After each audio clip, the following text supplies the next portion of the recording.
Hello everyone, how are you? I hope all of you will be fine. Today is my topic about a poem. This poem name is a Tiger in the Zoo.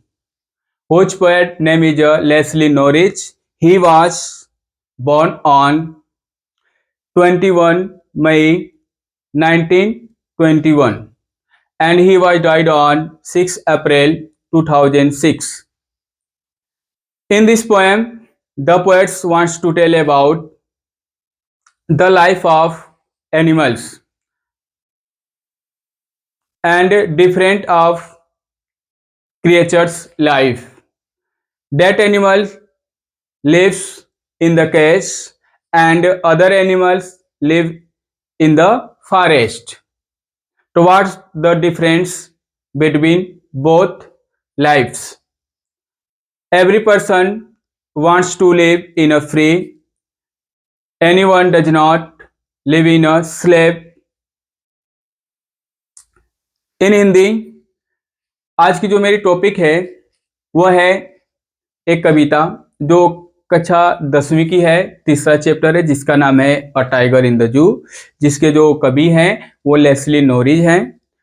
इस कविता के माध्यम से जो Leslie Norris है हमें यह संदेश दे रहे हैं कि यदि किसी जानवर को पिंजड़े में कैद कर लिया जाए तो उसकी जिंदगी जो होती है कैसी हो जाती है, वो अपने आप को कैसा महसूस करता है, और वहीं दूसरे जानवर को स्वतंत्र करके उससे उसके निवास स्थान यानी कि जंगल में ही छोड़ दिया जाए तो उसकी जिंदगी कैसी हो जाती है। ठीक है, यानी कि इस कविता से हम ये सीखेंगे कि यदि किसी को गुलाम बना लिया जा रहा है तो उसकी लाइफ कैसी हो जाती है, और किसी को स्वतंत्र कर दिया जा रहा है तो उसकी लाइफ कैसी होती है, वो किस प्रकार से जीता है, इन दोनों में अंतर क्या होते हैं। आज वही हम सीखेंगे इस कविता के माध्यम से। तो आप बने रहिए हमारे साथ और चलते हैं। मैं आशा करता हूं कि आप लोगों को ये कविता पसंद आएगी। तो लेट्स स्टार्ट। देखिए जो कविता है ना वो टाइगर इन द जू, ठीक है ना, एक बाघ चिड़ियाघर में, जिसकी हिंदी मीनिंग है। फर्स्ट स्टेंजा जो है, he stalks in his vivid stripes the few steps of his cage on pads of velvet quiet in his quiet rage। देखिए यहाँ पे जो पहला स्टेंजा है, इस पहले स्टेंजे से हमें कवि क्या बताना चाहता है।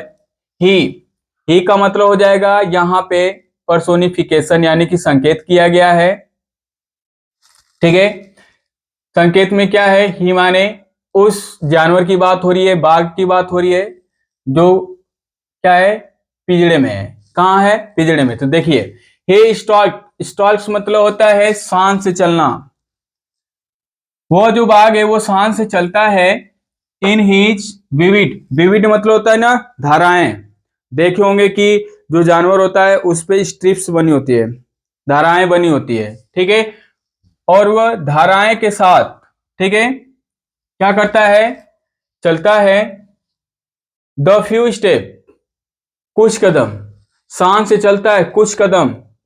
ऑफ हिज केज जो उसका पिंजड़ा बना होता है ना, उस पिंजड़े में वो एकदम शान से अपनी धाराओं के साथ क्या होता है, चलता है। जहां तक पिंजड़ा उसका क्या होता है, बना होता है, वहीं तक चलता है और वहीं से क्या होता है, आता है, एकदम शान से चलता है।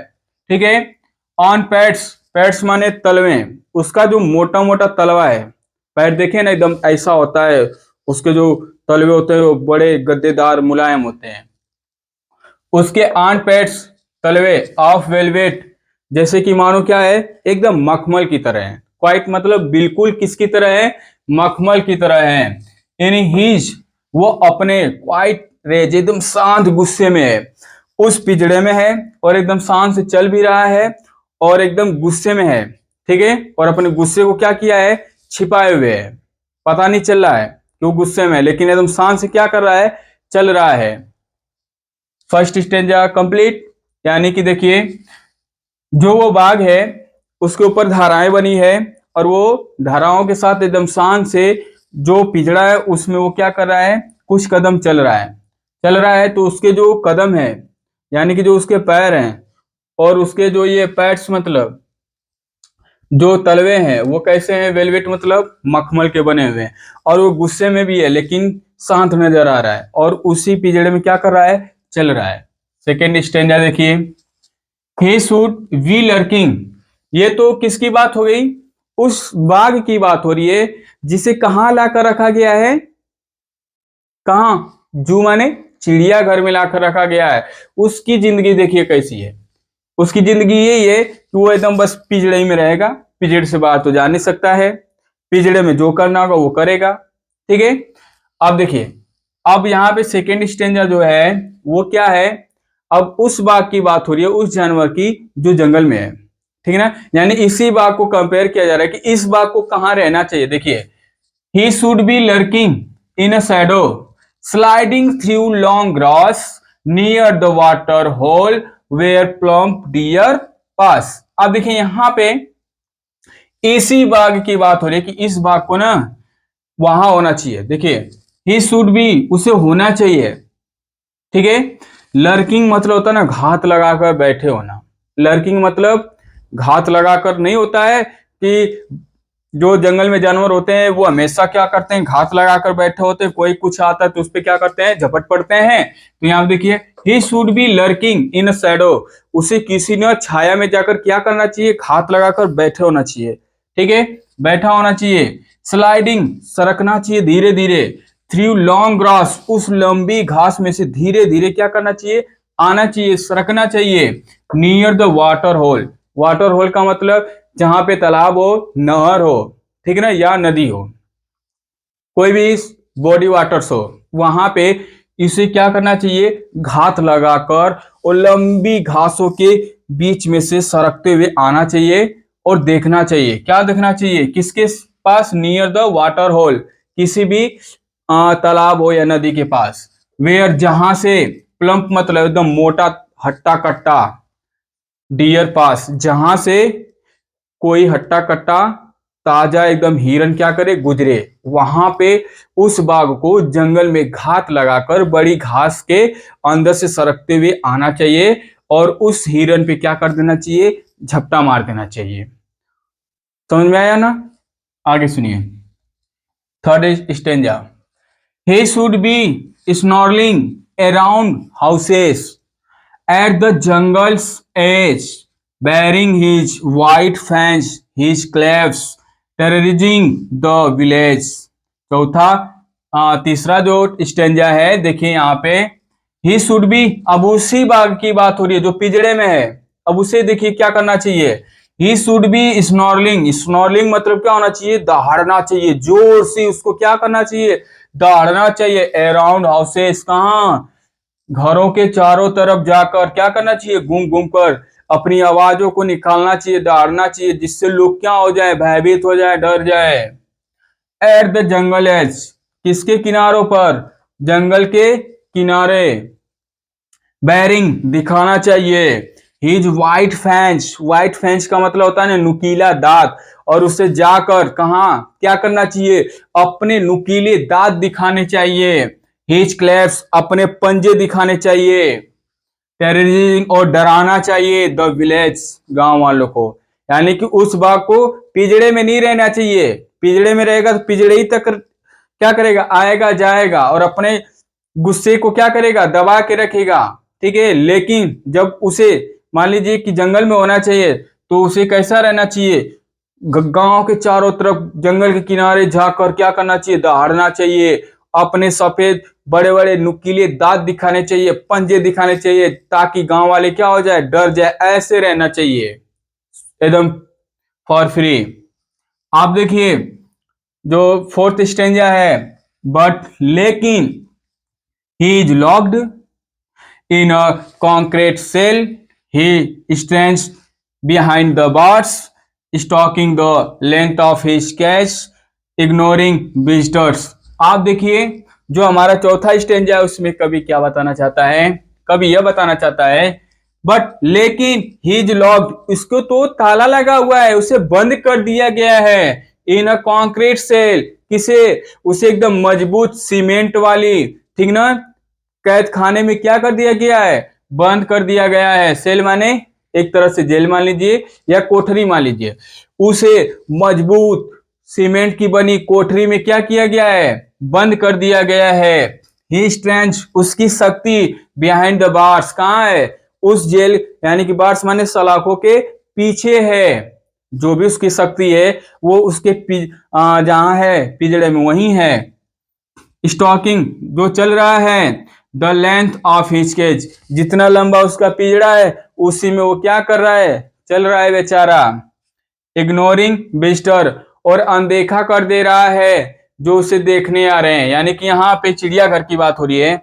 चिड़ियाघर में जब लोग इसे देखने आ रहे हैं तो ये क्या कर रहा है बेचारा, सिर्फ उस लंबाई वाले पिंजड़े में जहां तक लंबा है वहां तक वो बेचारा चल रहा है, आ रहा है, लेकिन लोगों को नहीं देख रहा है, इग्नोर कर दे रहा है।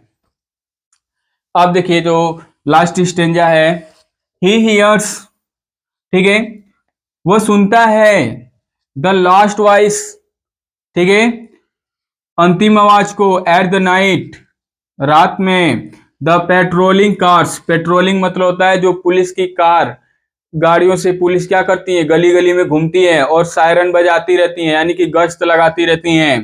पेट्रोलिंग मानी गश्त लगाना, जहां रोक कर चेक भी किया जाता है। वो सुनता है रात को अंतिम आवाज किसकी, द पेट्रोलिंग कार, पुलिस की कार की आने की, चेक करने की कि क्या हो रहा है क्या नहीं हो रहा है। एंड स्टेयर्स और घूरता है, विथ हिज ब्रिलियंट, ब्रिलियंट मतलब होता है चमकदार चमकीली, आइज माने आंखों से। और वो क्या करता है ना, पिंजड़े में आराम से बैठा हुआ है और गाड़ी की आवाज क्या करता है, आते जाते सुनता है। जब पेट्रोलिंग करने वाले पुलिस साथ में आते हैं और देखते हैं तो ये बेचारा उसी पिंजड़े में आराम से बैठा हुआ एकदम अपनी चमकीली आंखों से क्या देखता है, देखिए, एट द ब्रिलियंट स्टार्स, उस चमकीले सितारों को देखता है। वो क्या देखता है कि काश मैं भी क्या होता, स्वतंत्र होता तो मैं भी जंगलों में एकदम अपने क्या होके एकदम मस्ती में झूमता घूमता, घात लगाकर जानवरों पे हमला करता, कितने मजे आते। लेकिन मैं इस समय कहाँ कैद हूँ, इस पिंजड़े में हूँ, ठीक है, और जो मेरे अंदर की शक्ति है वो इस पिंजड़े के अंदर ही रह जा रही है, ठीक है। तो यहाँ पे यह समझ में आ रहा है कि किसी को भी गुलाम नहीं बनाना चाहिए, ठीक है। यानी कि सभी व्यक्ति क्या होना चाहते हैं, स्वतंत्र रहना चाहते हैं। जब वो स्वतंत्र होंगे तभी कुछ कर पाएंगे, ठीक है। यानी कि कोई भी क्रिएचर हो उसे कभी कैद नहीं करना चाहिए, ठीक है, अपने फायदे के लिए। तो आई होप, मैं आशा करता हूँ कि ये आप कविता सीख गए होंगे, ठीक है ना। तो देखिए मीनिंग से जो कुछ, स्टॉक मतलब होता है शांत से चलना, विविड मतलब होता है धाराएं, स्टेप्स मतलब होता है कदम, पैड माने होता है तलवा, वेलवेट मखमल, रेज माने क्रोध या गुस्सा, वाटर होल सरोवर यानी कि तालाब, स्नॉर्लिंग दहाड़ना, बेयरिंग दिखाना, स्टैंड शक्ति, स्टेयर घूरना, ब्रिलियंट चमकदार, और फैंज माने तेज या नुकीले दांत। तो देखने के लिए धन्यवाद।